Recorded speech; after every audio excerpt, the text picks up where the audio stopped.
5 berita terpopuler hari ini Rabu 29 April 2026 di Bloomberg Technos Flash 5 yang pertama, RI bisa bebas dari sanksi meski beli minyak Rusia.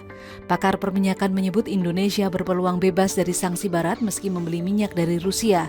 Hal ini bisa terjadi jika transaksi dilakukan dengan entitas Rusia yang tidak masuk daftar sanksi dan dengan sistem pembayaran di luar yurisdiksi Amerika Serikat dan Uni Eropa.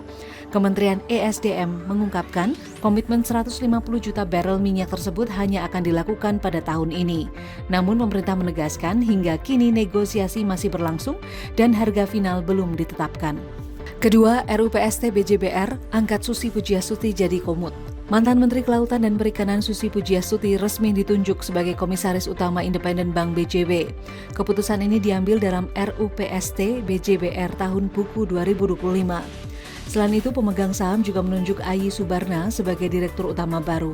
Perubahan ini merupakan bagian dari penguatan tata kelola perusahaan dan strategi bisnis ke depan. Namun seluruh jajaran baru ini masih harus melalui uji kelayakan dan kepatutan dari Otoritas Jasa Keuangan. Masuknya Susi dinilai membawa perspektif baru mengingat latar belakangnya bukan dari industri perbankan. Ketiga, Bea Cukai gagalkan ekspor 190 kg emas ilegal. Bea Cukai berhasil menggagalkan upaya ekspor ilegal emas seberat 190 kg dengan nilai lebih dari 500 miliar rupiah di Bandara Halim Perdana Kusuma, Jakarta. Ekspor ilegal ini berpotensi menimbulkan kerugian negara sekitar 41 miliar rupiah. Kasus ini terungkap dari kecurigaan terhadap 6 paket ekspor yang tidak sesuai dokumen. Dalam pemeriksaan, petugas menemukan ratusan perhiasan dan ribuan koin emas. Sebanyak 4 orang telah diamankan termasuk 1 warga negara asing. Kasus ini kini masih dalam penyelidikan untuk menelusuri jaringan yang terlibat. Keempat, Trump, Iran ingin Selat Hormuz dibuka.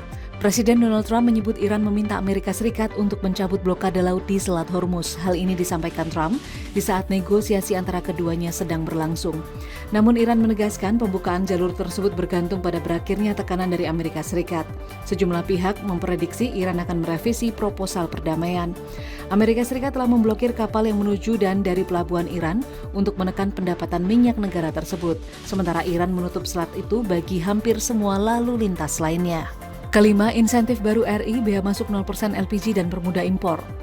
Pemerintah Indonesia resmi menurunkan bea masuk impor LPG menjadi 0% selama 6 bulan untuk menjaga pasokan dan menekan biaya produksi. Selain itu, pemerintah juga menyederhanakan perizinan impor agar proses lebih cepat dan efisien. Kebijakan ini ditujukan untuk mendukung industri petrokimia yang selama ini bergantung pada bahan baku impor. LPG diharapkan bisa menjadi alternatif pengganti nafta yang lebih mahal. Langkah ini menjadi bagian dari strategi menjaga stabilitas industri di tengah tekanan harga energi global.